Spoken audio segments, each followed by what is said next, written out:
हमने अपनी व्यासपीठ से बार बार ये बात कही है, डॉक्टर शिव का एक रूप है। आपको अगर तकलीफ होती है तो सबसे पहले डॉक्टर के पास जाइए, शिव रूपी डॉक्टर आपको बता दे कि आपको ये तकलीफ है, फिर जो दवाई दे उस दवाई को कौन से महादेव का नाम लेना है, जम के बोलो जरा, कुंदकेश्वर महादेव का नाम लीजिए और उस दवाई को कुंदकेश्वर महादेव के नाम से खाना प्रारंभ करिए। मेरा देव अधिदेव महादेव तुम्हारे को ठीक करना प्रारंभ कर दे। डॉक्टर भी शिव का एक रूप। शरीर में जब कष्ट है, शरीर में जब तकलीफ है, तो सबसे पहले अपने प्राथमिक उपचार केंद्र में जाइए, डॉक्टर के पास जाइए। डॉक्टर के पास पहुंचकर फिर वो जो जांचे बोले जांच करा, वो जो जैसा बोले वैसा करो, पर साथ में शंकर का विश्वास अटल कर बैठो, साथ में शिव पर भरोसा प्रबल करो। एक प्रबल भरोसा आपके भीतर हो, एक प्रबल।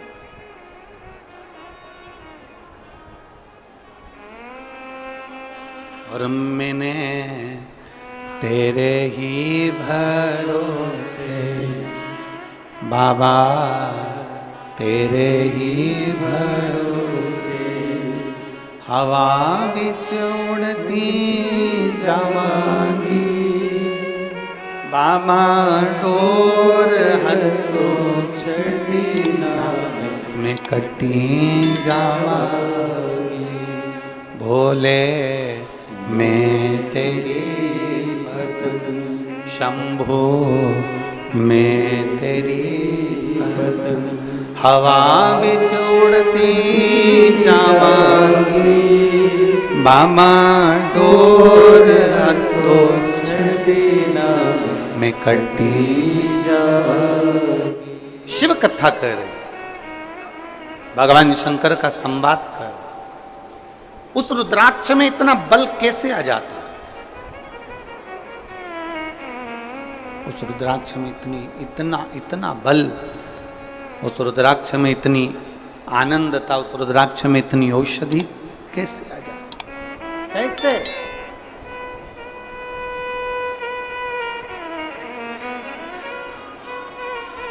शिव कथा कर रही है, भगवान शंकर का संवाद कर रहा है, भगवान देवाधिदेव महादेव का चरित्र का है,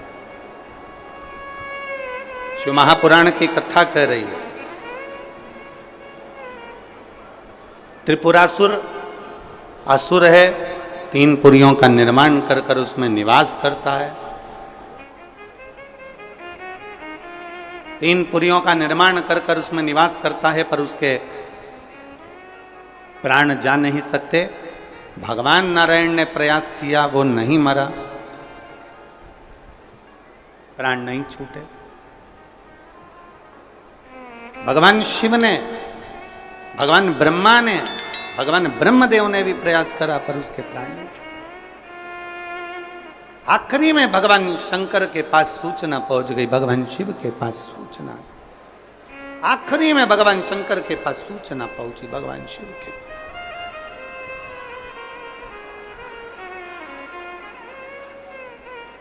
और सब देवताओं ने भगवान शिव की स्तुति करी, भगवान शंकर की, कि ब्रह्म मुरारी सुरार्चित लिंगम, निर्मल भाषित शोभित लिंगम। शिव की स्तुति करी।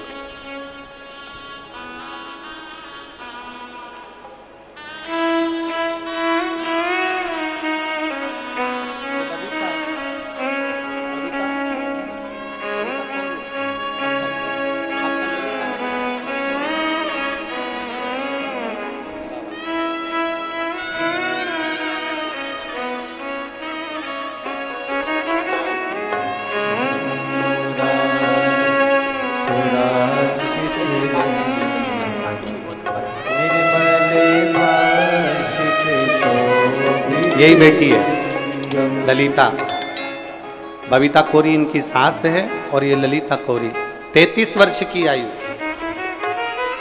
3 बेटियां हैं, आखिरी की बेटी छोटी वाली का जन्म हुआ तब 4th स्टेज का कैंसर और डॉक्टर ने मना कर दिया। आखिरी क्षण बचना मुश्किल है। तब शिव की करी भक्ति, भगवान शंकर का स्मरण कर, और शिव के स्मरण से बेटी कह रही है आज मैं जिंदा खड़ी हूं, ये शिव की कृपा, ये उसकी कृपा।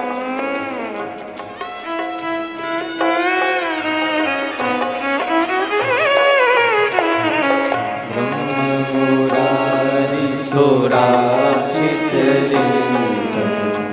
निर्मल भाषित शोभित ब्रह्म मुरारी सुराजित निर्मल भाषित शोभित दुख विनाशक तत्प्रणमामि सदा शिवलिंगम् ब्रह्म मुरारी सुराजित निर्मल भाषित शिवलिंगम्। सब देवता भगवान शिव की स्तुति कर रहे हैं। हे शिव, हे शंकर, हे करुणा सागर। ये त्रिपुरासुर है, इस त्रिपुरासुर का वध करना है और वो आपके सिवा कोई नहीं कर सकता। आप आइए सम्मुख में, इसका वध करें।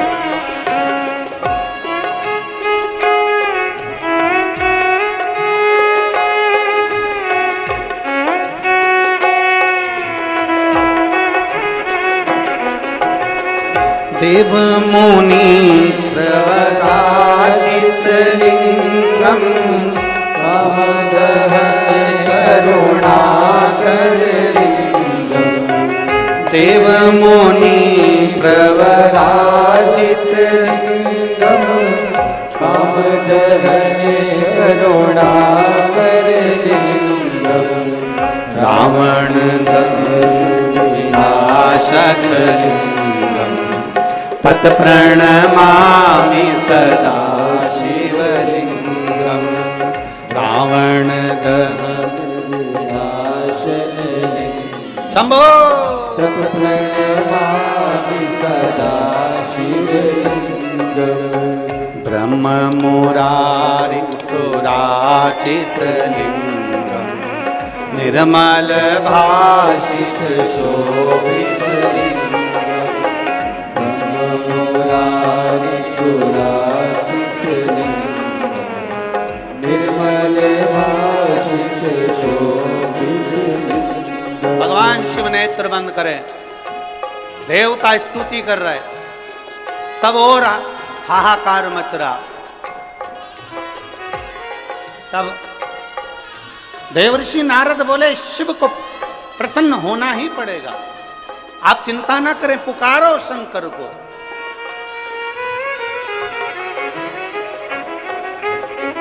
सर्व सुगंध सुलेपित लिंगम् बुद्धि विवर्धन कारण लिंगम् सर्व सुगंध सुलेपित लिंगम् बुद्धि विवर्धन कारण लिंगम् सिद्ध सुरासुर वंदित लिंगम् तत् प्रणमामि सदा शिवलिंगम् सिद्ध सुरासुर वंदित लिंगम् तत् प्रणमामि सदा शिवलिंगम् ब्रह्म मुरारी सुराचित लिंगम् निर्मल भाषित शोभित लिंगम् ब्रह्म मुरारी सुराचित लिंगम् निर्मल भाषित शोभित लिंगम्। किस किस से कहें भगवान शंकर को प्रसन्न करने के लिए गंधर्व देव असुर सब भगवान शिव के सम्मुख में। एक असुर को, त्रिपुरासुर को मारना, एक असुर, त्रिपुरासुर का संहार नारायण नहीं करेंगे, ब्रह्मा नहीं करेंगे, इंद्र के बस की बात नहीं है, करेंगे तो देव अधिदेव महादेव करेंगे। कोई नहीं मानता।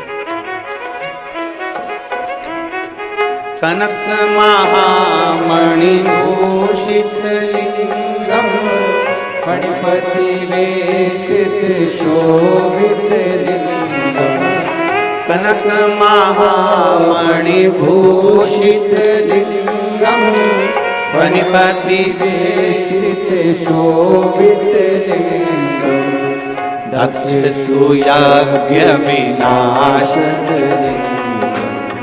तत् प्रणमामि सदा शिवलिंगम दक्ष सुयज्ञ विनाशन तत् प्रणमामि सदा शिवलिंगम ब्रह्म मुरारि सुराजित लिंगम निर्मल भाषित शोभित लिंगम ब्रह्म मुरारि सुराजित लिंगम निर्मल भाषित शोभित लिंगम निर्मल भाषित शोभित लिंगम निर्मल भाषित शोभित लिंगम निर्मल भाषित शोभित लिंगम निर्मल भाषित शोभित। भगवान शिव से कह रहे हैं शंकर प्रकट हो, शिव प्रकट हो। भगवान शंकर नेत्र खोले, भगवान शिव ने अपने नेत्र खोले।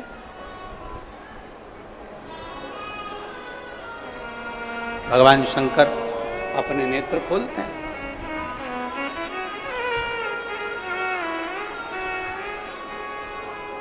क्या चाहते हो प्रभु? त्रिपुरासुर का वध चाहते हैं। शिवजी ने कहा त्रिपुरासुर को मारने के लिए तो मुझे भी कुछ बल की जरूरत पड़ेगी। तब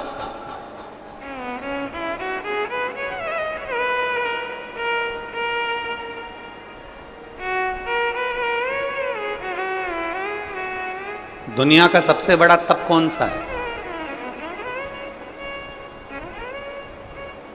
जम के बोलो जल्दी से। दुनिया का सबसे बड़ा तप और दुनिया का सबसे बड़ा आभूषण मौन रहना, ये दुनिया का सबसे बड़ा तप और सबसे बड़ा आभूषण है। चुप रहना दुनिया का सबसे बड़ा आभूषण है, मौन रहना, और दुनिया का सबसे बड़ा तप है चुप रहना, मौन रहना, एकदम स्तब्ध रहना। पर महाराज हम खाए बिना रह जाएं पर बोले बिना नहीं रह सकते। कैसे रह सकते? पर दुनिया का सबसे बड़ा आभूषण है चुप रहो, मौन रहो। जिस दिन तुम्हारा व्रत है उस दिन थोड़ी साधना करिए, थोड़ा चुप रहिए, मौन रहो। उपास करो ना करो, खाओ ना खाओ, पर निवेदन है कि अपने वाणी को कुछ शांति दीजिए। कलम, कलम जानते हो? अरे बोलो तो जम के, जानते हो? कलम, कटार और जुबान ये काटती बहुत है। क्या क्या चीज काटती है? जम के बोलो जरा। कलम, कटार और जुबान ये काटती बहुत है। कलम भी कब क्या काट दे, कलम अपनी कलम से लिखते लिखते कब किसके दिल को दुखा दे या किसके दिल को प्रसन्न कर दे, ये कलम भी काटने का काम कर देती है और कटार भी काटने का काम कर देती है और जुबान भी काटने का काम कर देती है। इसलिए शिव पुराण कहती है अगर भगवान ने आपको कलम चलाने की कला दी है ना, मेरे देव अधिदेव महादेव ने आपके बुद्धि विवेक दिया है, मेरे देव अधिदेव महादेव ने आपको अगर आशीर्वाद दिया है और आपके हाथ में कलम पकड़ाई है ना, तो प्रयास करना इस कलम से किसी की बुराई ना लिखी जाए, इस कलम से अच्छाई ही लिखी जाए। काटे ना कलम।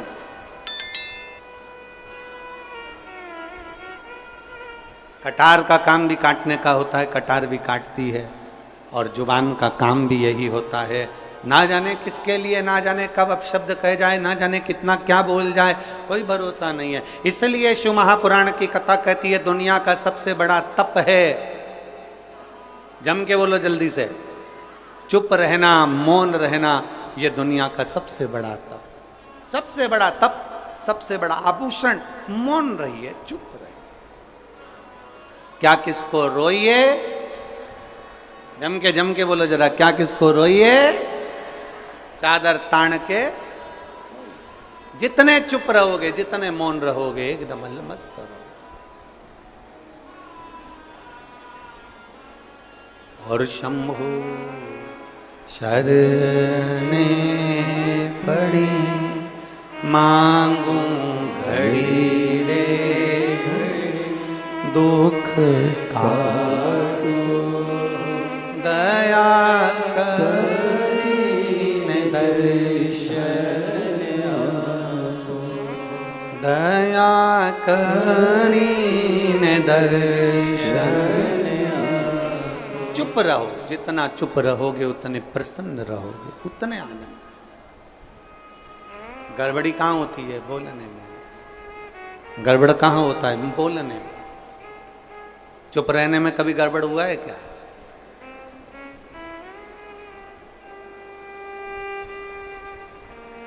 बोलते ही नहीं। कई बार तो पति पत्नी का झगड़ा हो जाता है इस बात पे, तुम्हारे मुंह में जीवान नहीं है क्या? तुम बोल नहीं सकते इतना सा? तुम अपनी मम्मी से जाकर नहीं कह सकते इतना सा? तुम अपने भाई से नहीं कह सकते इतना सा? तुम अपने परिवार से नहीं कह सकते इतना सा? पति मौन, क्योंकि वो शिव है, और तुम जगदम्बा, जगतधात्री दुर्गा भवानी हो। पूरा अधिकार बोलने का तुमको दे रखा है, वो नहीं बोलता, वो तो मौन रहता है, देखता रहता है, और जब वो बोलता है तो फिर सब डोलते हैं। जब वो बोलता है, चुप रहने में जो सुख है वो सुख कहीं नहीं। शिव जी कह रहे हैं कि मुझे भी थोड़ा बल एकत्रित करना पड़ेगा त्रिपुरासुर को मारने के लिए, और वो बल कहां से आएगा, वो बल कहां से प्राप्त होगा? ब्रह्मा जी पूछ रहे हैं, भगवान विष्णु पूछ रहे हैं, जब आप देवों के देव महादेव हो तो फिर बल कहां से लाओगे? वही तो पूछना है कि कहां से लाओगे। शंकर भगवान कहते हैं वो बल मेरे भीतर से ही मुझे प्रकट करना पड़ेगा। एक मंत्र में प्रकट करूंगा, एक अस्त्र प्रकट करूंगा जिसका नाम अघोर अस्त्र होगा, और वो अस्त्र के द्वारा त्रिपुरासुर मारा जाए। अघोर अस्त्र, हाँ। ब्रह्मा जी ने तुरंत भगवान शिव जी की ओर प्रणाम कर कर कहा, ये अस्त्र तो बड़ा कठिन अस्त्र है प्रभु, यह अघोर अस्त्र तो बड़ा कठिन है। दुनिया का ऐसा कौन सा कार्य है जो अघोर अस्त्र से नहीं हो सकता? ये तो बड़ा कठिन है, बहुत कठिन। ये कैसे हो सकता है? भगवान शंकर कहने लगे, आप चिंता मत करो, इसको प्राप्त करने के लिए मैं देखता हूं। शिव जी अभी तक जितना तप करे थे वो नेत्र बंद कर कर करे थे, आज शंकर भगवान ने अपना नेत्र खोल लिया, और शिव जी ने अपना नेत्र खोलकर खुली आंखों से शंकर भगवान ने तप करना प्रारंभ करा। खुले आंखों से, खुले नेत्रों से। अब कई लोग कह देते हैं, हमारे सामने कई प्रश्न आते हैं, ऐसा नहीं कि प्रश्न नहीं आते। कई लोग कह देते हैं, गुरुजी हमने सुना है कि कई लोग कहते हैं भगवान के मंदिर में जाओ तो थोड़ी देर आंख बंद करके बैठो, भगवान की साधना करने बैठो तो आंख बंद करके बैठो, भगवान से प्रार्थना करने बैठो तो आंख बंद करके बैठो। शंकर जी का कथा कर रही है, मेरे शंकर भगवान खुले नेत्रों से तप साधना में लीन होते हैं और अघोर शस्त्र को प्राप्त करने के लिए शिव लग जाते हैं। ऐसा जरूरी नहीं है कि तुम नेत्र बंद करके बैठोगे तो भगवान मिलेगा। ऐसा जरूरी नहीं है कि तुम आंख बंद करके बैठोगे तो परमात्मा मिलेगा। ऐसा जरूरी नहीं है कि मंदिर में तुम नेत्र बंद करके बैठोगे तो भगवान मिलेगा। ऐसा जरूरी नहीं है कि किसी नदी के तट पर नेत्र बंद करके बैठोगे तो भगवान मिलेगा। ऐसा जरूरी नहीं है कि किसी तीर्थ में जाकर आंख बंद करके बैठ जाओगे तो भगवान मिलेगा। शिव महापुराण की कथा कहती है, आपकी आंखें भले खुली रहे पर इन नेत्रों से कुछ गलत ना हो जाए, उसका स्मरण ध्यान रखिए। नेत्र क्यों बंद करते हैं? तब करते समय, साधना करते समय नेत्र क्यों बंद कर सकते हैं? क्योंकि इसलिए बंद करते हैं कि फालतू की चीजें ना दिखे। तो अपने मन पर संयम करो ना, अपनी इंद्रियों पर संयम करो। 5 कर्मेंद्री, 5 ज्ञानेंद्री और एक मन रूपी इंद्री को साधो ना, तो नेत्र से कभी गलत दिखेगा ही नहीं। आप अपनी इंद्रियों को नहीं साधोगे तो गलत नजर आएगा। इंद्रियां अगर साध ली तो तुम्हारे नेत्रों से कभी गलत नहीं दिखेगा। तुम अंदाजा करो, कई कई साधु सन्यासी, एक कथा आती है, एक संत के आश्रम के पास में एक वेश्या ने अपना वेश्यालय खोल लिया।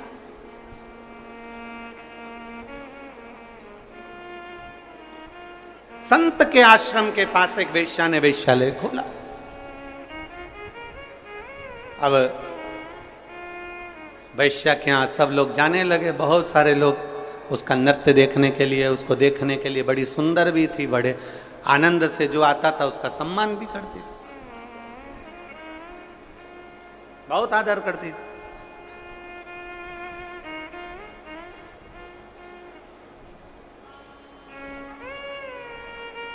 अब संत वेश्या क्या करती, रोज सवेरे उठती, सबसे पहले संत की जो आश्रम था, संत की जो कुटिया थी, वेश्या संत की कुटिया में जाती, सिर पे पल्लू रखती और सतगुरु की कुटिया में जाने का अलाउ नहीं था क्योंकि वेश्या उनके कुटिया में जा नहीं सकती, तो उनके दरवाजे को प्रणाम कर कर वापिस आ जाती और अपने वेश्यालय में चली जाती।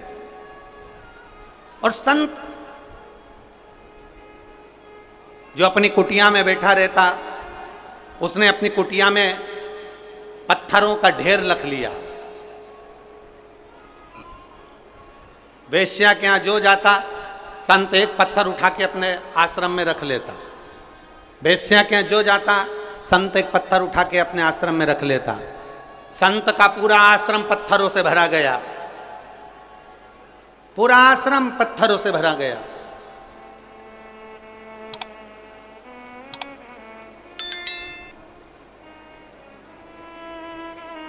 आखिरी में, अंत में संत के भी प्राण छूटे और वेश्या के भी प्राण छूटे, दोनों ऊपर गए। चित्रगुप्त महाराज ने इनकी लेखनी देखी, इनकी डायरी देखी, इनकी फाइल देखी, फाइल देखकर कह दिया, वेश्या जाओ, तुम वैकुंठ के रास्ते पर जाओ। और संत को देखकर कह दिया कि तुम नरक का द्वार पकड़। संत कहने लगे, मैं साधु, मैं सन्यासी, मैं तपस्वी, मैं साधक, मैं उपासक, मैं इतना बड़ा संत, और तुम मुझे नरक भेज रहा?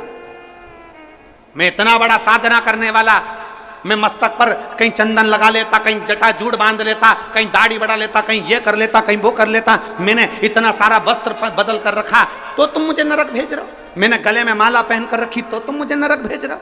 मैंने इतनी साधना करी तो तुम मुझे नरक में भेज रहे हो?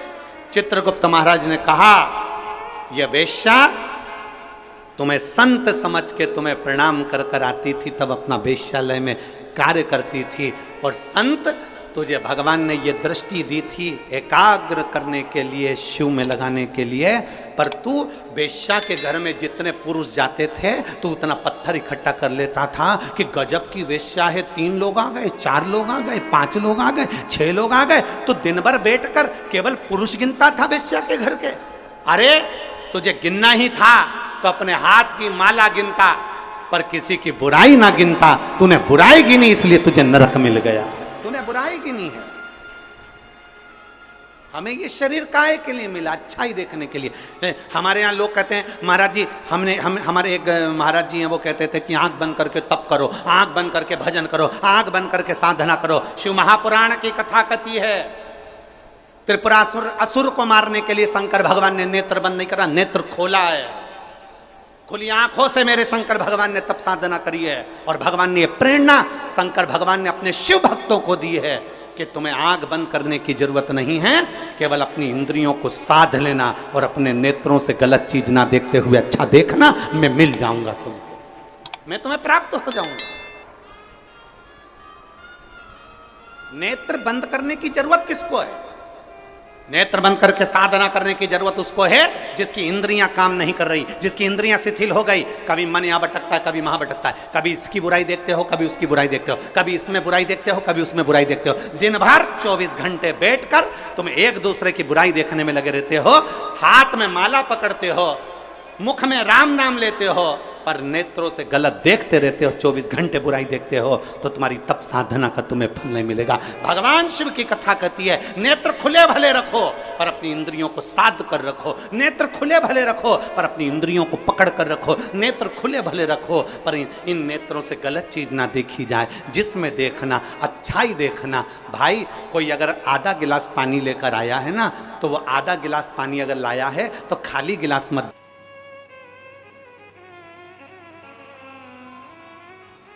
शंकर भगवान ने परीक्षा ली,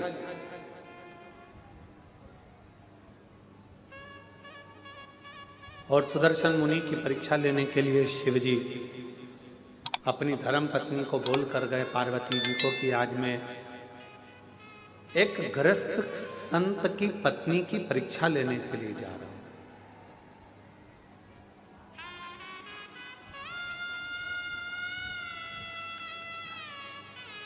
एक जन को भेजिए ना, थोड़ा सा मालूम कर ले,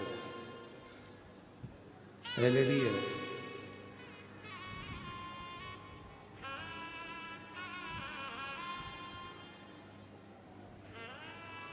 आज मैं जाकर एक गृहस्थ मुनि की, एक गृहस्थ संत की पत्नी की परीक्षा लेकर आया, और भगवान शंकर जाने लगे तो पार्वती जी ने उनको रोका। आप जा तो रहे हो, बहुत भोले हो, मैं जानती हूं कि तुम जाओगे और अगर उसने तुम्हारी सेवा करी, परीक्षा में वो पास हो गई तो तुम कुछ ऐसा वैसा देकर मत आ जाना।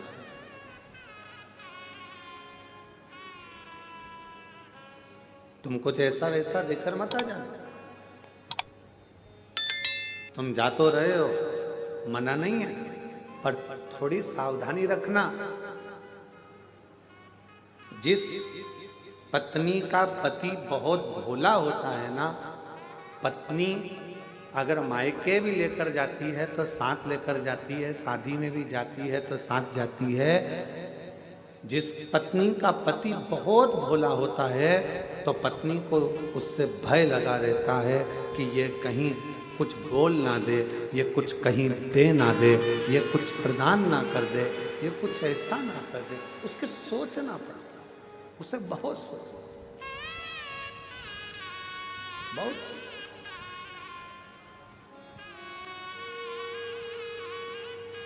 और शंभु शरण मांगू घड़ी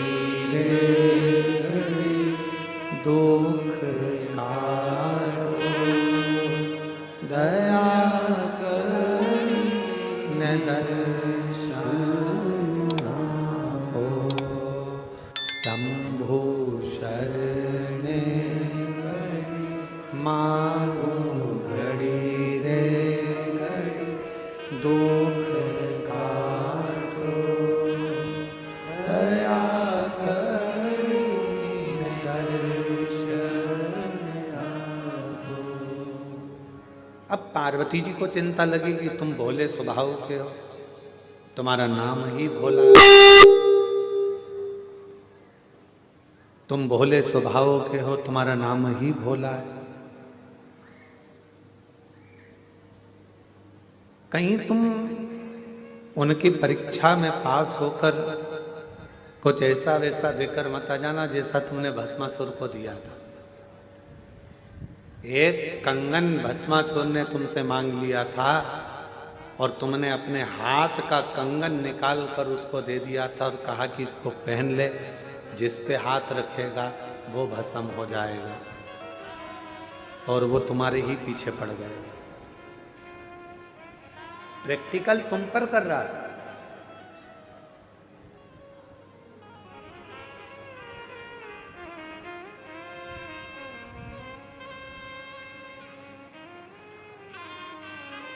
आज के समय में उपदेश देना बहुत सरल है। गूगल पर सर्च करना, यूट्यूब पर निकालना, ढेर सारे मोटिवेशन स्पीच देने वाले मिल जाएंगे, और मालूम पड़ता है कि वो खुद भी डिप्रेशन में पड़े रहते हैं। आज के समय में उपदेश देना सरल है, पर उस उपदेश को अपने ऊपर धारण करना दुनिया का सबसे कठिन काम।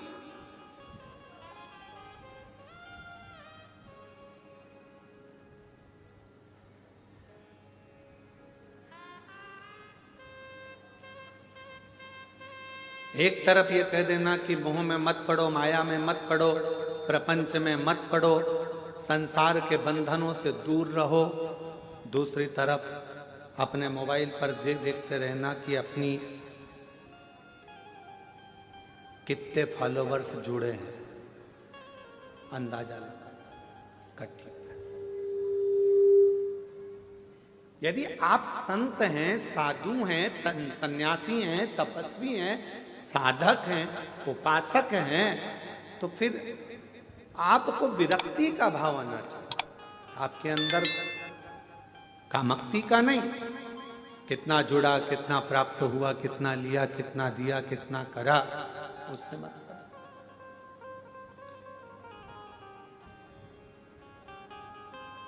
और आप सबको आज बड़ी प्रसन्नता होती होगी देखकर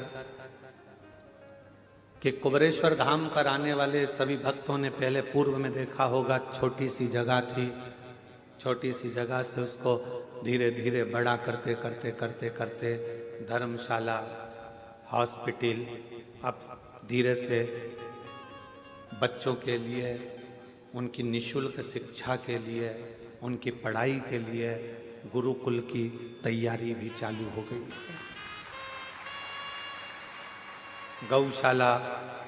गौशाला के बाद में पास में नंदीशाला की, जो गाय के बछड़े होते हैं, बैल, उनको लोग काटने के लिए भेज देते हैं, तो उन बैलों की रक्षा के लिए नंदीशाला की व्यवस्था।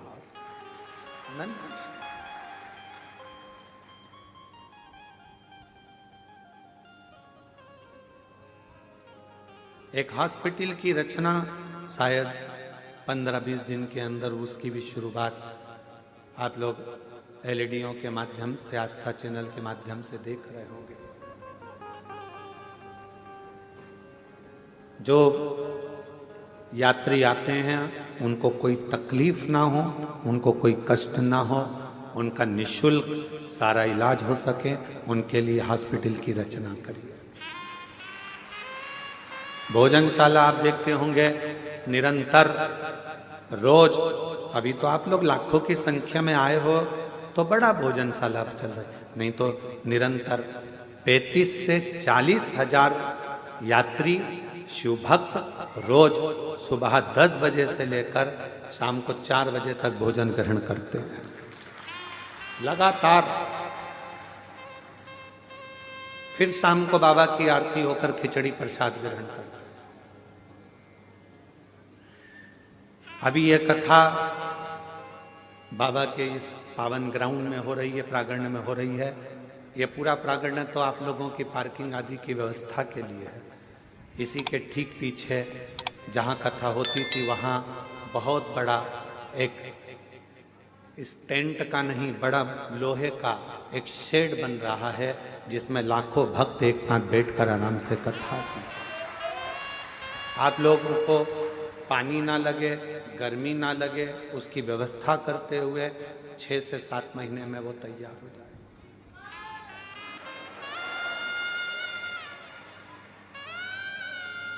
होम्योपैथिक औषधि केंद्र, आयुर्वेदिक औषधि केंद्र और सारी व्यवस्था कुबेरेश्वर धाम पर आप लोगों को निःशुल्क मिल सके, उसकी पूरी तैयारी यहाँ करी जा रही है। पूर्ण व्यवस्था। लड़की की शादी हो, सूचना दो सीहोर, हमारी बेटी की शादी करना है, 25 लोग लड़के वाले 25 लोग लड़की वाले आए, समिति की तरफ से उसके कन्यादान की व्यवस्था, उसके भोजन की व्यवस्था, उनके विवाह की व्यवस्था, उनके स्टेज प्रोग्राम की व्यवस्था, वरमाला की व्यवस्था, सब समिति कर आपको विदा करे। ये व्यवस्था वो भी निःशुल्क। 365 दिन का 365 दिन विवाह, 365 दिन का 365 दिन चिकित्सा, 365 दिन का 365 दिन शिक्षा, 365 दिन से 365 दिन भोजन व्यवस्था और 365 दिन से 365 दिन आपकी सुविधा के लिए निःशुल्क सब व्यवस्था कुबेरेश्वर बाबा के धाम पर होती रहे। ये मूल है। आपको प्रसन्नता हो कि आपका दिया हुआ दान 365 दिन गौ माता की व्यवस्था, 365 दिन नंदी बाबा की व्यवस्था। तुम्हें प्रसन्नता होना चाहिए कि तुम्हारा जो दिया गया दान है वो कहाँ लग रहा है, किस जगह पर लग रहा है, किस स्थान पर लग रहा है।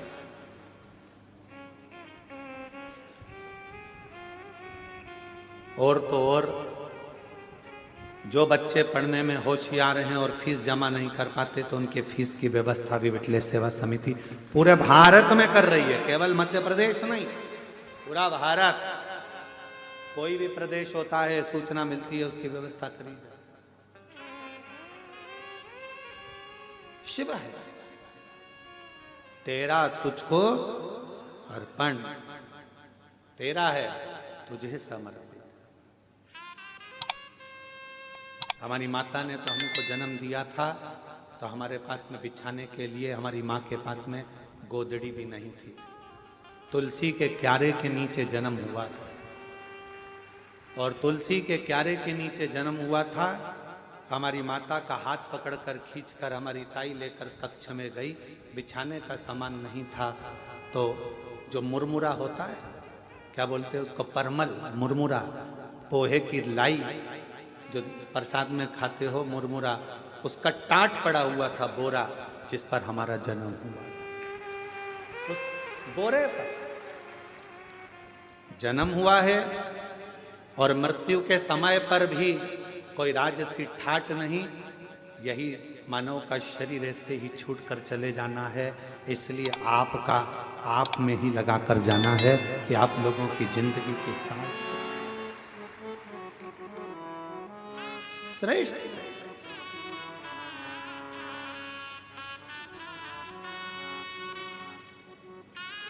चलाने को विठले सेवा समिति तो रेलवे स्टेशन से कुबेरेश्वर धाम तक बसें भी निःशुल्क चला देते, पर गरीब ऑटो वालों का पेट कैसे भराएगा, उनका भोजन कैसे रह पाएगा, उसका ध्यान रखा,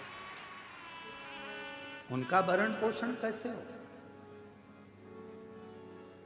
स्टेशन पर ट्रेन आए, जब यहाँ से गाड़ियाँ भेज दी जाए, बसें भेज दिया जाए, चालू हो जाए, परंतु उनका पेट कैसे भरा, 2 रोटी उनको भी मिले, उसका स्मरण रखा।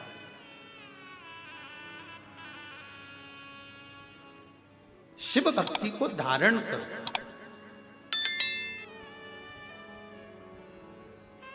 नियत अच्छी रखना, नीति अच्छी रखना और नियम अच्छे रखना। फिर दुनिया चाहे गाली दे, अपशब्द कहे, ताना दे, आड़ा टेढ़ा बोले, उससे मतलब आपकी नीति ठीक है ना, आपका नियत ठीक है ना, आपका नियम ठीक है ना, फिर नहीं सोचो, फिर बिल्कुल विचार नहीं करना अपना।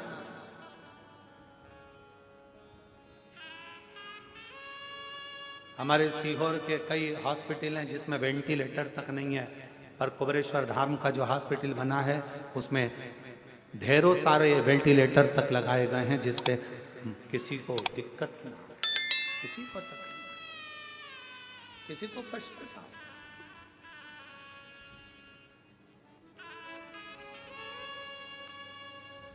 शिव शिव है, ओगड़दानी ओगड़दानी शंभु है, शंकर।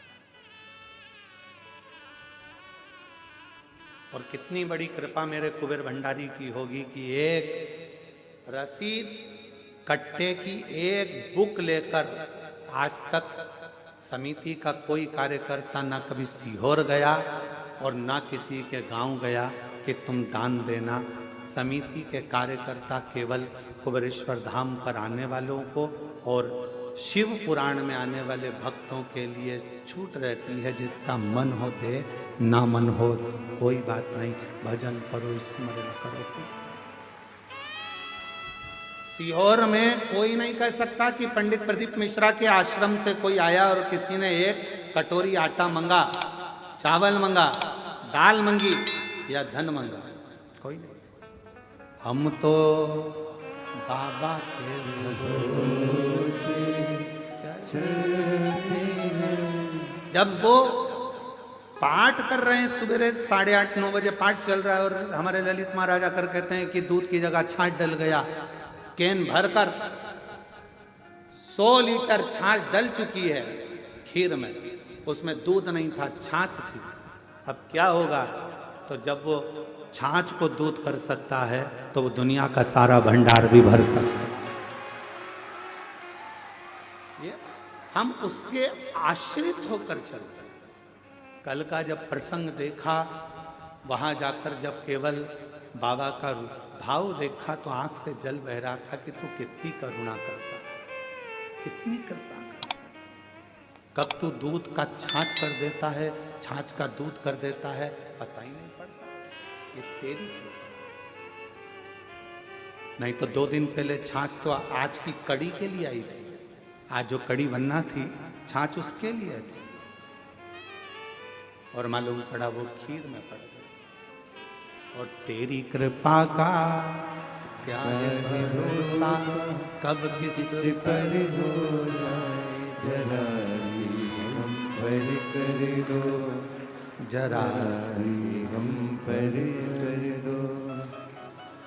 जिस पर भी हो गई तेरी करुणा कृपा हो, भव पार हुआ, भव पार हुआ। पापी हो चाहे जितना, उसका भी बाबा उद्धार हुआ, उद्धार हुआ। गिद्ध अजामिल गणिका जैसे तेरे मन को भा, जरा सी हम पर कर दो, जरा सी हम पर कर दो। तेरी कृपा का क्या है भरोसा, कब किस पर हो जाए, जरा सी हम पर कर दो, हो जरा सी हम पर कर दो। अपनी नीति सही रखना, अपनी नीयत सही रखना और अपना नियम सही रखना। फिर दुनिया कुछ भी कहे, आग लगे बस्ती में, अपन रहो मस्ती में। अगर नीति सही है, नियम सही है और नियत सही है तो परमात्मा भी साथ देता है, फिर परमात्मा भी साथ देता है। सुदर्शन मुनि की धर्म पत्नी ने कहा कि मैं मुझे नियम तो नियम भेजा, अतिथि देवो, अतिथि का सत शिव मिलेगा इसमें, क्यों नहीं? आप कोई भी एक नियम तो पकड़ो, शंकर भगवान को मिलने में देरी नहीं लगेगी।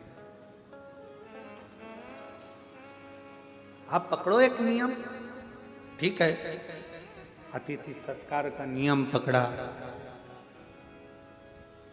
और अतिथि सत्कार का नियम जो पकड़ा, ऐसे नियम में डूब गई कि शंकर भगवान परीक्षा लेने चले तो पार्वती जी ने कहा कि तुम भोले हो, दे मत आना कुछ।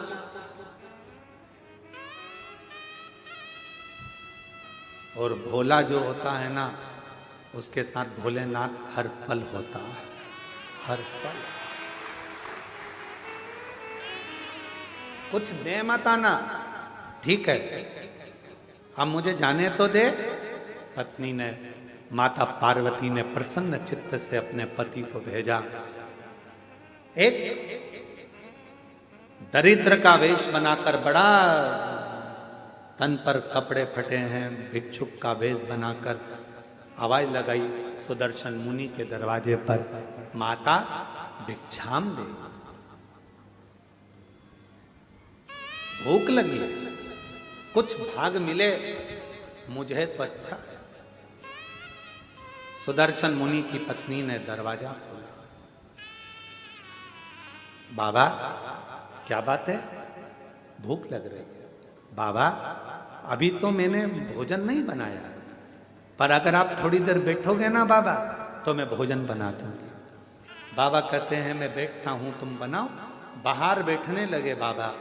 अंदर सुदर्शन मुनि की पत्नी ने उनको अंदर आसन लगाकर बिठा दिया, द्वार बंद करा, अंदर अतिथि भोजन कर, भोजन बना रही है, गुनगुना रही है भगवान के नाम।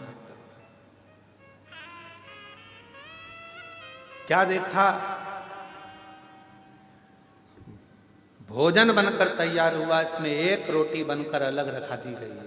किसकी रोटी है? गाय। रोटी अलग रखा। खूब हंसे भोलेनाथ, खूब डट के हंसे।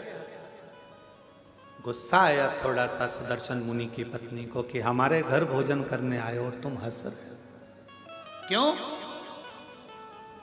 सुदर्शन मुनि के दरवाजे पर बैठे हुए अतिथि के रूप में भोलेनाथ ने कहा कि धन्य है देवी, आप धन्य हैं। माँ, आपने जो रोटी मेरे लिए बनाई उसकी साइज इतनी बड़ी है, और जो गाय के लिए रोटी बनाई वो इतनी सी।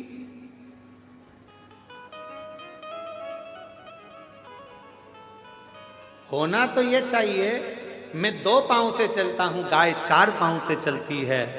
मेरा शरीर छोटा है, गाय का शरीर बड़ा है, तो मेरी रोटी से बड़ी तो गाय की रोटी होना चाहिए। पर संसार के लोगों ने अपनी रोटी से छोटी रोटी गाय की कर दी है। बोलो, ये गलती केवल सुदर्शन मुनि की पत्नी से नहीं, अपने घर में भी होती है।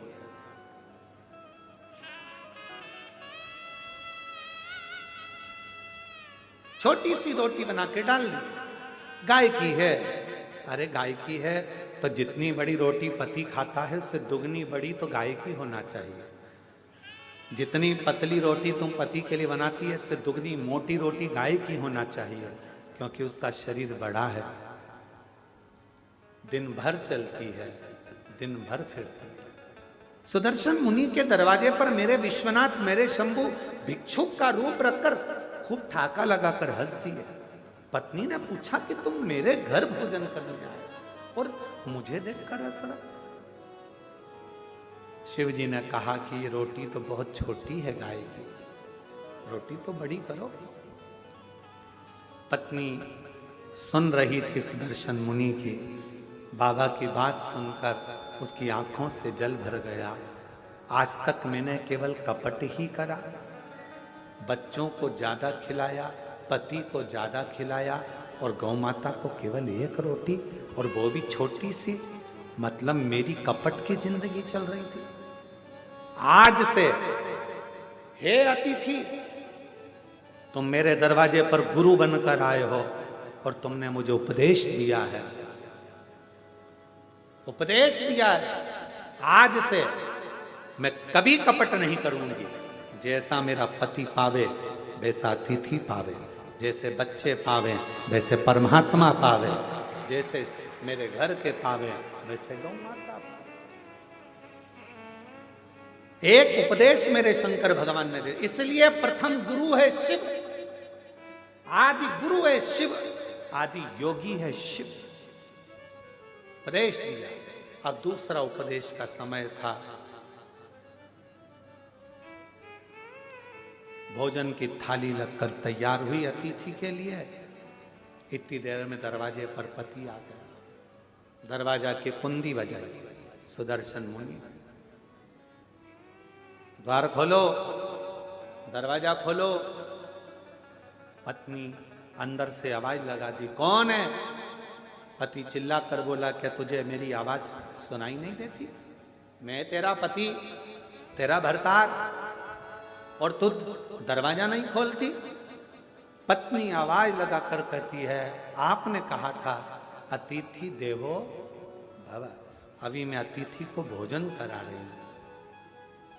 पागल हो गई है, मूर्ख हो गई है।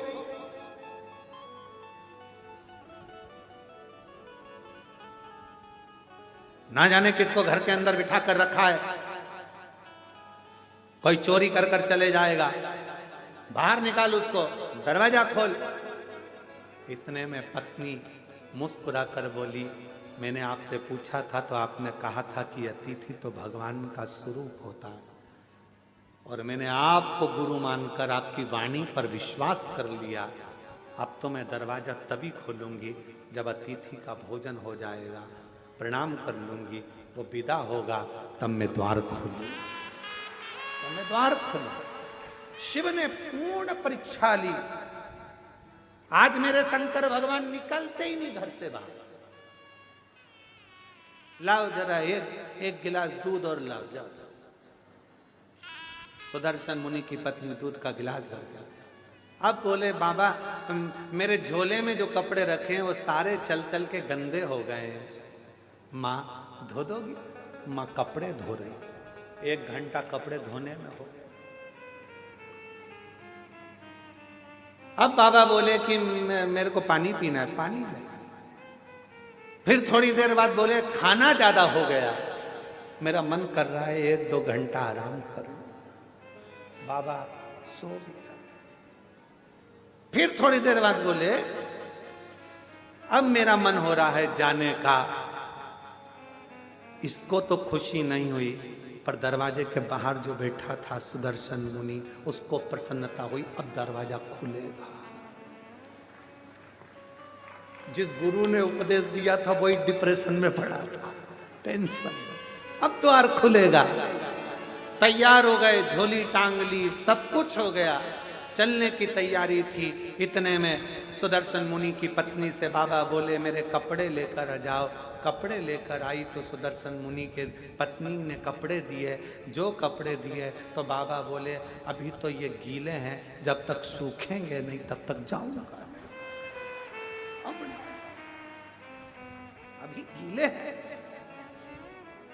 अभी नहीं जाऊंगा। लिंग पुराण की ये कथा है, बड़े प्रेम से अगर आप पढ़ेंगे तो 122 नंबर के अध्याय पर इसको प्राप्त करेंगे।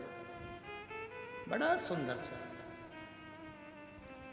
अब उठे नहीं, कपड़े सूखेंगे नहीं तब तक जाऊंगा नहीं। बैठ गए।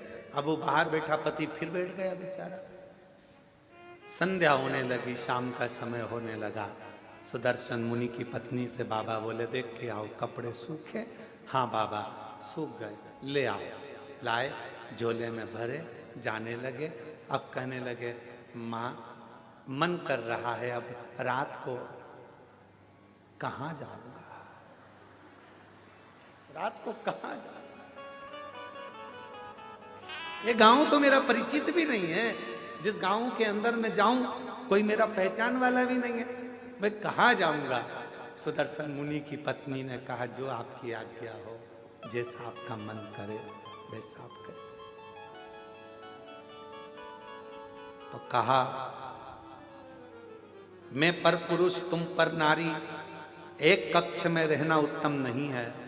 मेरा मन है या तो मैं बाहर चले जाऊं या तुम चली जाओ। तो कहा, बाबा आप अतिथि हो, आप घर के अंदर रहो, मैं घर के बाहर चली जाती हूँ, मैं घर के बाहर चली जाती हूँ। सुदर्शन मुनि की पत्नी घर के बाहर चली गई। सुदर्शन मुनि अपनी पत्नी से कहे, तूने द्वार नहीं खोला? खोला तो था अभी हाल, तो वो अतिथि कहाँ है? का वो तो अंदर है, तू बाहर? हाँ। उसी ने कहा, रात्रि का समय है, पर नारी पर पुरुष एक जगह पर ठीक नहीं। भले तुम माँ हो पर स्थान बदला जाए, मुझे बाहर कर दिया। चलो अपन बाहर सो जाते हैं।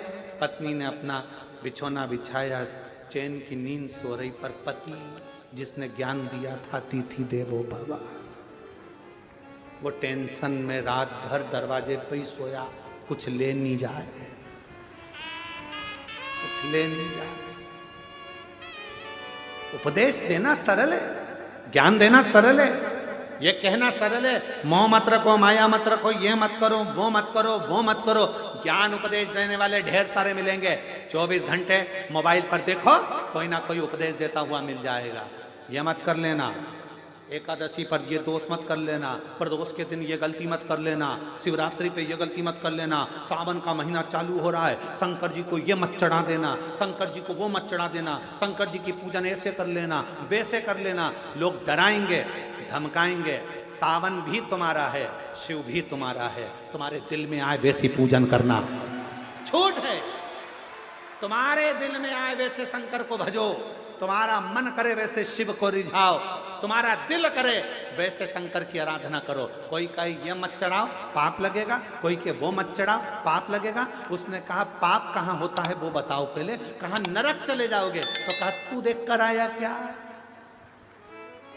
हमारे पड़ोसी गए अभी तक नहीं आए, बताया ही नहीं कि नरक है कि स्वर्ग है। जो जाता है वो बताता नहीं है कि मैं स्वर्ग में हूं कि नरक में हूं। इसलिए ये सब मेरे को मना सिखाओ। मेरा शंकर मेरा है, अड़भंगा मेरा है, शिव मेरा है। जल चढ़ाऊंगी तो भी मुझे स्वीकारेगा, नहीं चढ़ाऊंगी तो भी स्वीकारेगा, क्योंकि मेरा बाप है, शंकर है, शिव है, उसमें भ्रम नहीं, मुझे भ्रमता नहीं। मैं आडंबर में पड़ने वाली नहीं। कोई ने कहा ये मत चढ़ाओ, कोई ने कहा वो मत चढ़ाओ, कोई ने कहा ऐसा मत करो, कोई ने कह दिया वैसा मत करो, कोई ने कहा ये कर देना तो ऐसा हो जाएगा, कोई ने कहा वैसा कर देना तो वैसा हो जाएगा। अरे हम तो बाबा के भरोसे चलते हैं, हम तो बाबा के भरोसे चलते हैं। आडंबर से भीम। उपदेश देना सरल है, कहना सरल है, ऐसा मत करो, ऐसा मत करो, कठिन है काम, बहुत कठिन। पति उपदेश दे दिया, अतिथि देवो भव, और दरवाजे पर सो रहा है। सुदर्शन मुनि दरवाजे पर सो रहे हैं, ये कुछ लेकर ना चले जा।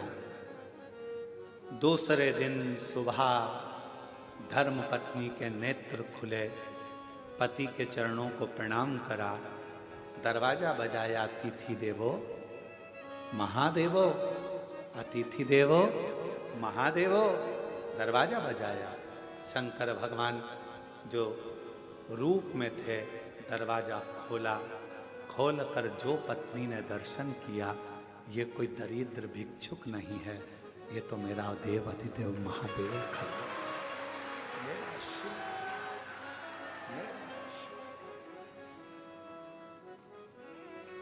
क्या देखा? अंदर झांक कर पत्नी ने देखा पूरा दरवाजा सोने से लदा हुआ था। जिस कक्ष में रात्रि में शिव रुके थे, वो पूरा कक्ष हीरे और पन्नों से भरा हुआ था, अंबारियों से लदा पड़ा। पति को जगाने के लिए पत्नी गई, इतनी देर में मेरा देव अधिदेव महादेव चला गया, शंकर गया।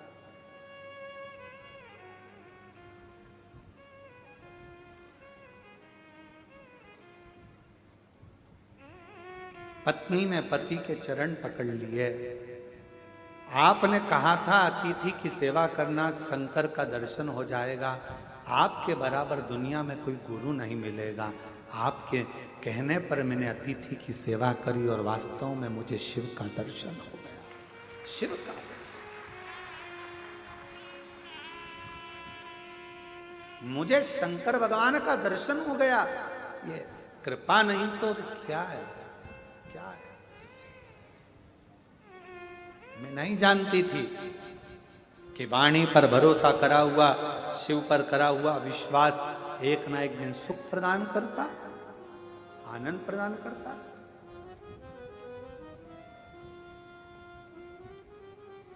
और देख लिया संसार, हमने देख लिया सब मतलब के यार, हमने देख लिया झूठे नाते झूठे रिश्ते, झूठे नाते झूठे रिश्ते, अरे झूठा है संसार, हमने देख लिया सब मतलब के यार, हमने देख लिया। अतिथि देवो भव, ये संबोधन गलत नहीं है। यह हमारे लिंग पुराण से, शिव पुराण से, नर्मदा पुराण का ये संबोधन है कि अतिथि देवो भव। अतिथि का सम्मान अगर दिल से करा जाए तो वो शिव का ही एक अंश माना जाए। यहाँ पर काशी वाले चतुर्वेदी जी आज आए हैं। कहाँ? ये काशी में जब कथा थी, हम विदा हो रहे थे, तब इनकी आंख में आंसू भरा हुआ था। इनकी धर्म पत्नी और ये दोनों दोनों की आंख में आंसू था। और हमने पूछा, हम जा रहे हैं इसलिए रो रहे हो क्या? तो कहा नहीं, हम इसलिए नहीं रो रहे। तो हमने पूछा फिर रो क्यों रहे हो? कहा इतने सारे शिव भक्त काशी में आए, हो सकता है उनके भोजन की व्यवस्था में कुछ कमी रह गई हो तो आंख में आंसू भर रहा हो सकता। साधु का चतुर्वेदी दोनों हो सकता है उनके सेवा में कोई कमी रह गई।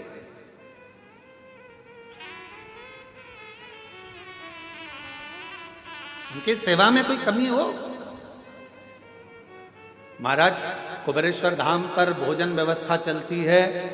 हम हमेशा जब भी कथा कर कर सीहोर आते हैं तो अपने शिव भक्तों से, सेवादारों से एक ही बात कहते हैं कि सबको भरपेट भोजन मिले, किसी से ऊंची आवाज में बात ना करें, किसी को अपशब्द ना कहें, किसी को ताना ना दें, किसी को आड़ा टेढ़ा ना बोलें, जो हो वो प्रेम से खिलाओ, पर किसी से कोई शब्द ऊंची आवाज में ना बोला जाए, क्योंकि अतिथि देवो भव, भगवान शिव का एक बुजुर्ग है, बूढ़ा है, जवान है, बच्चे हैं, बीमार है, अच्छा है, जैसा भी है, मेरे बाबा का बेटा बेटी इस धाम में आता है, उसका सत्कार पूरा करो, उसका सत्कार पूरा करो, उसको कोई कमी नहीं रहना चाहिए।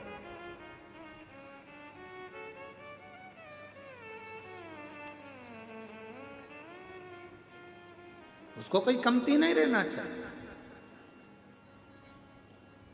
ये आपके लिए नहीं आए हैं, ये मेरे देव अधिदेव महादेव के लिए आए हैं, मेरे शंकर के लिए। और जिसके लिए आए हैं उनके प्रति तुम्हारा कर्तव्य बनता है कि आप उनको भरपेट भोजन करें। और आपका भी कर्तव्य है, जितने शिव भक्त कुबेरेश्वर धाम पर आते हैं उनसे भी हमारा निवेदन है कि आपका भी एक कर्तव्य है, एक गंदगी मत होने देना। दूसरा, यहाँ आने के बाद में ऊंची आवाज में बात ना करते हुए प्रेम से बोलने का प्रयास करना। तीसरा, भोजन करो तो झूठा मत छोड़ना। चौथा, अपनी थाली अपनी प्लेट स्वयं मांजो, साफ करो और बाबा के भरोसे शिव नाम का जाप करो। यह अपना नियत, नीति और नियम, ये तीन हमारे जीवन में श्रेष्ठता प्रदान करते हैं।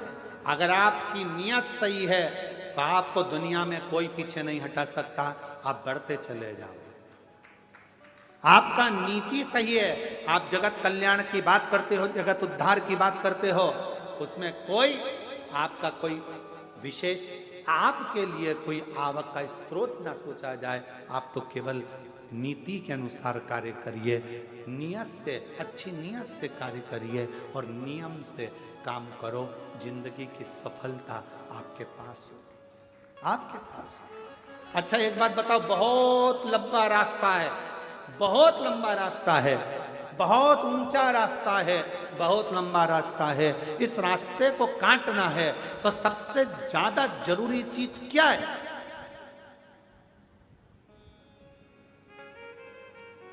सबसे ज्यादा जरूरी चीज क्या है? रास्ते को काटना है, रास्ता लंबा है, मंजिल दूर है, ऊंचाइयां बहुत है, तो इस रास्ते को काटने के लिए सबसे जरूरी चीज क्या है?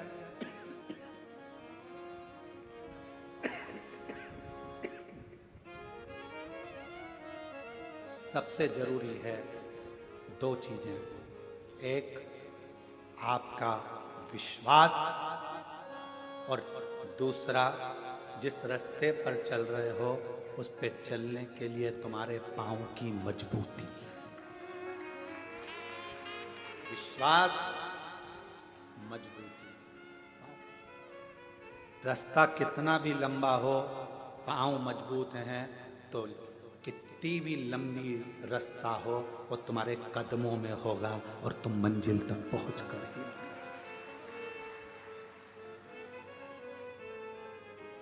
कितना भी लंबा रास्ता, कितनी भी लंबी मंजिल बहुत दूर क्यों ना है, मंजिल रास्ता कदमों में होता है अगर विश्वास प्रबल होता है, भरोसा प्रबल होता है। मेरे भगवान शंकर माता सती के भी गुरु हैं और मेरे भगवान शंकर माता पार्वती के भी गुरु हैं। अब गुरु का एक बहुत बड़ा फर्ज है।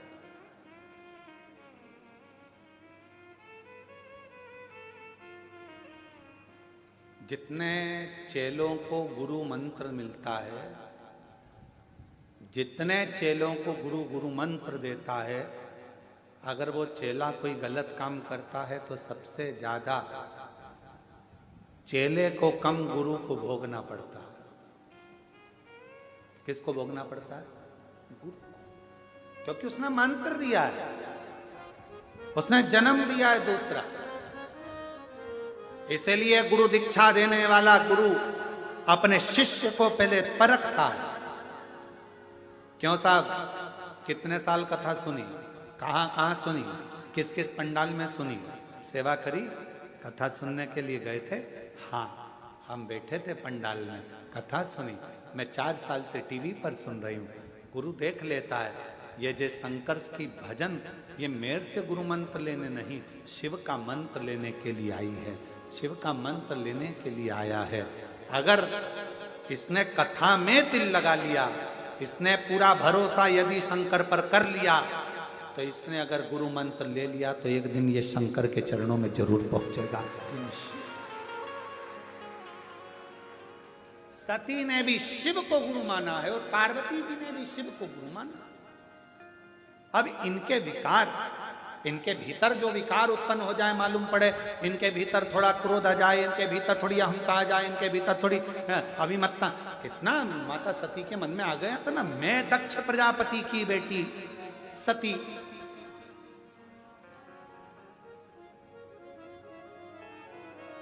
और मुझे कुंभज ऋषि के आश्रम में कथा सुनाने लेकर जा रहे।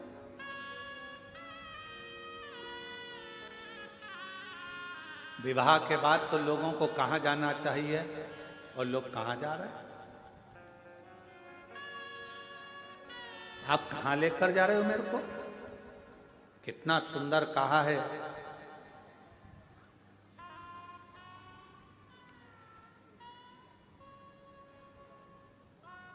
विवाह करने के बाद भी अगर तुम्हारी बुद्धि में ये बैठ जाए कि हमें गुरु के दरवाजे जाना है, कुबेरेश्वर धाम जाना है, भगवान के मंदिर जाना है, उसके बाद फिर कहीं जाने की सोचेंगे, तो समझ लेना कि तुम्हारे बहू और बेटा दोनों सार्थक हैं। साधु का एक स्वभाव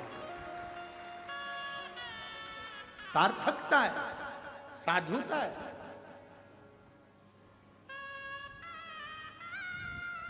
जैसे कहाँ जा रहे हैं, कहाँ हम उज्जैन जा रहे हैं, कहाँ जा रहे हैं, हम ओमकारेश्वर जा रहे हैं। अच्छा, मतलब मध्य प्रदेश आने वाले हो? हाँ। और तुम्हारे मन में आ गया, अरे भैया मैंने सुना है मध्य प्रदेश में सीहोर जिला है, सीहोर जिले में, सीहोर के पास में 11 किलोमीटर दूर पर, रेलवे स्टेशन से 11 किलोमीटर दूरी पर कुबेरेश्वर बाबा का धाम है, जहाँ का कंकर शंकर के रूप में पूजाता है।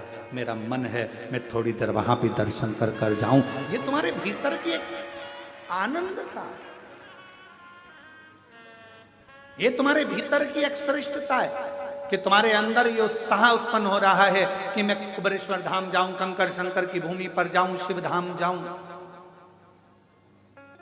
और यहां मिलना कुछ नहीं।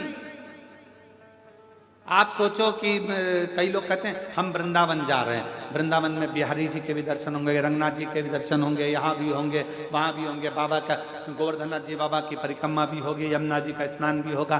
कोई कहे हम अवध जा रहे हैं, वहाँ पर माँ सरयू जी का दर्शन होगा, स्नान होगा, पूजन होगा, राम जी का दर्शन होगा, कनक बिहारी जी का दर्शन होगा, ये होगा। कोई कहे हम काशी जा रहे हैं, वहाँ पर विश्वनाथ जी का दर्शन होगा, काल भैरव का दर्शन होगा, महामृत्युंजय भगवान का दर्शन होगा, नर्मदेश्वर भगवान का दर्शन होगा, ओंकार बाबा का दर्शन होगा।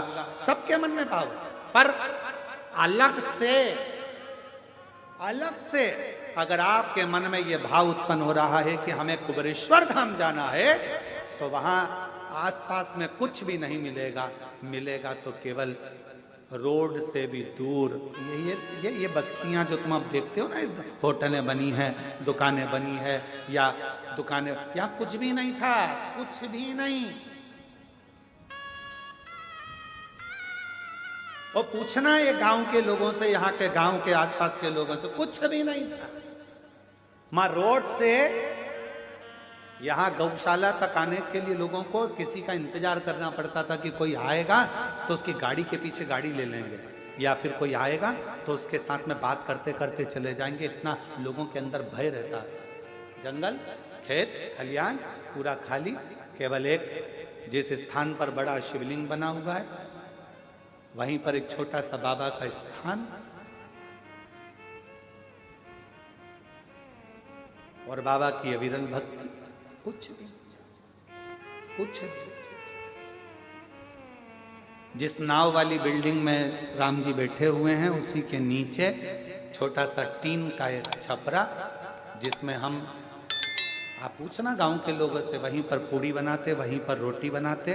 कोई गांव का व्यक्ति या कोई व्यक्ति वहां से भूखा प्यासा निकलता तो उसको मालूम पड़ता कि यहाँ कुछ मिल जाएगा, बैठता, उसको रोटी बनाकर, टिक्कड़ बनाकर अपना शिव नाम जपना, गायत्री का अनुष्ठान करना, श्री शिवाय नमस्तुभ्यम जपना और उसको खिला देना, पवा देना और उसका चलेगा। क्या था? कुछ नहीं। आज पूरा शहर बस गया, पूरा शहर। क्या था? केवल शिव, केवल शिव। छोटा सा शिव जी का स्थान, उसके सिवाय कुछ नहीं, बस कंकर शंकर, उसका भजन, उसकी भक्ति और उसका नाम।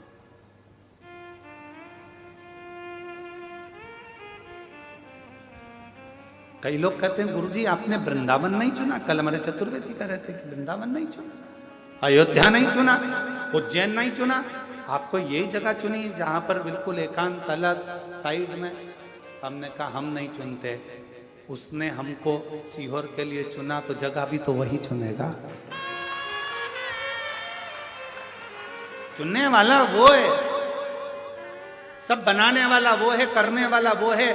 आप और हम तो केवल एक निमित्त मात्र हैं, केवल निमित्त। शरीर मिलाए, अच्छा कर्म करिए, शरीर चला जाएगा। लोग याद करें ना करें, पर इतना तो करेंगे कि कुबेरेश्वर धाम में आकर एक लोटा जल चढ़ाकर भगवान की अविरल भक्ति को धारण करें, इससे ज्यादा कुछ। और हम तो बाबा के भरोसे चलते हैं, हम तो बाबा के भरोसे चलते हैं। ये दुनिया वाले जलते हैं, ये दुनिया वाले जलते हैं, डमरू वाले के भरोसे चलते हैं, काशी वाले के भरोसे चलते हैं, सीहोर वाले के भरोसे चलते हैं। इस भूमि पर आने के बाद अगर आपने दिल से एक स्थान पर बैठकर 108 बार श्री शिवाय नमस्तुभ्यम मंत्र का जाप किया, बाबा से प्रार्थना करी, 5 कंकर बीन कर पूजन करी, 1 कंकर साथ ले गए, बाबा से विनय कर कर रुद्राक्ष मांगा, ले गए, जो कामना कर कर आए हो मेरा विश्वास कहता है 3 महीने में बाबा वापिस बुला लेगा।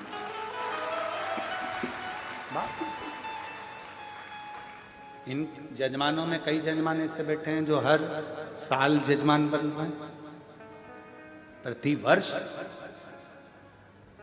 यहां पर भी बनते हैं, 12 ज्योतिर्लिंग में भी बनते हैं। बड़ी कृपा शिव करता है, बनते रहते। आए दिन समिति को रोकना पड़ता है इन लोगों को। वो एक माता बैठी है महाराष्ट्र वाली, तो ये इनको अब की बार समिति ने मना किया, नहीं नहीं अभी हमारे जजमान बहुत सारे हो गए, तुम्हारे हर बार बन जाती है, हर बार आएंगी और तुरंत करेंगे अगला नाम लिख के रखो, अगला नाम लिख के रखो। एक वो बैठे होंगे मुंबई वाले, कहाँ है बैठे, गए कि हैं? हाँ ये बैठे, ये हर साल नाम लिखा कर चले जाते, अगला फिर लिख दो हमारा, फिर लिख दो हमारा, फिर लिख। ये ऐसे कई, ये अम्बाला बीटा वाले बैठे हुए हैं, कई लोग बैठे हैं, ढेर, फिर लिखवा देंगे, फिर लिखवा देंगे। समिति को मना करना पड़ता है, नहीं नहीं अभी रुको, अगली कथा में बनना, अभी दूसरे को मौका मिलने दो, फिर अगले को मिलने दो। क्या देता है बाबा? सियोर वाला महाराज कुछ नहीं देता, कुछ भी नहीं, केवल एक ही काम करता है सियोर वाला महाराज, तो कहता है कि सारी समस्या का हल, एक लोटा जल और श्री शिवाय नमस्तु।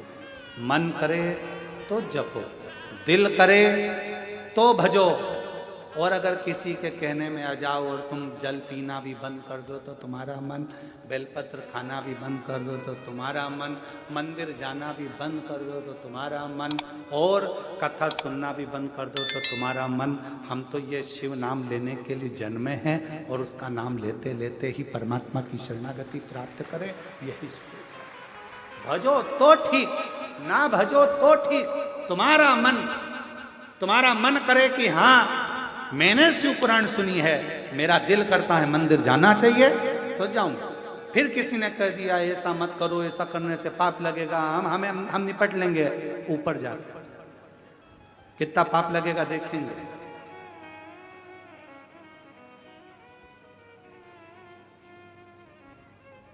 शायद भारत की भूमि पर जितना विरोध किसी पुराण का नहीं हुआ होगा, उतना विरोध शिव महापुराण का हुआ है। जो मिलता है केवल शिव पुराण का, ये ऐसा बोल दिया, वैसा बोल दिया, ये गलत कर दिया, वो गलत कर दिया। अरे कुछ भी गलत करा, उसका नाम तो पशुपति नाथ है। एक कुत्ता भी जाकर अगर उसे चाट लेता है तो अगला जन्म नहीं पाता है, उसको पशुपति नाथ कहते हैं। एकांत में शंकर जी का ओटला, शंकर जी का मंदिर खाली पड़ा है,